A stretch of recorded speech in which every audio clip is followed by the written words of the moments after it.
Hi friends, ఇవాళ మీకు మా ఇంటి దగ్గర పార్క్ చూపిస్తానని చెప్పి నేను మా వాళ్ళ గార్డెన్ పార్ట్ 3లో చెప్పాను.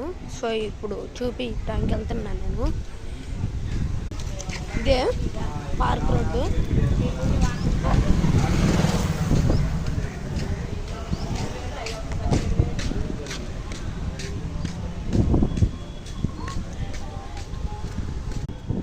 ఇదే రాముల వారి గుడి.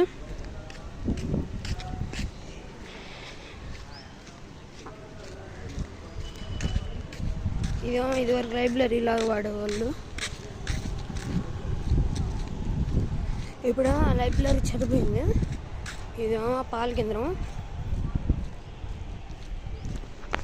ఇంకా స్ట్రైట్కి వెళ్తే ఇది ఎంట్రన్స్ గేట్ పార్క్. ఇది